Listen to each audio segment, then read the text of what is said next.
జపాన్‌లో ఉన్న పాకిస్తాన్ ఎంబసీ వాళ్ళు కీలకమైన ప్రకటన చేశారు. పాకిస్తాన్‌కు సంబంధించినటువంటి ప్రజలెవరు కూడా జపాన్ చట్టాల ప్రకారమే నడవండి. జపాన్ విధి విధానాలే పాటించండి.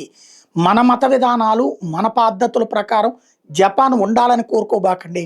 జపాన్ ప్రజల నిరాదరణని సాధించబాకండి. జపాన్ ప్రజల మనసు గెలుచుకోండి. మనం when you are in Rome you must be a Roman అనేటటువంటి సామెత ఏదైతే ఉందో, నువ్వు రోమ్‌లో ఉన్నప్పుడు రోమన్‌లా వ్యవహరించాలి గానీ, ఇండియన్‌లా వ్యవహరించకూడదు. అట్లాగే జపాన్‌లో ఉన్నప్పుడు జపనీయుడిలాగా వ్యవహరించాలి తప్పించి పాకిస్తానీలాగా వ్యవహరించొద్దు. ఎందుకయ్యా అంటే, పాకిస్తాన్ వాళ్ళు కలిసి మొన్న జపాన్‌లో మసీదు కట్టడానికి ప్లాన్ చేశారు ప్రైవేట్ స్థలంలో. ఆ మసీదుకి వ్యతిరేకంగా జపనీయులందరూ ఆందోళనకు దిగారు. మా గడ్డ మీద మీరు పెట్టడానికి వీల్లేదన్నారు. ఆ పాయింట్ నేపథ్యంలో ఈ ప్రకటన ఇచ్చింది జపనీస్ సంబంధించిన జపాన్‌లో ఉన్నటువంటి పాకిస్తానీకి సంబంధించినటువంటి రాయబార కార్యాలయం.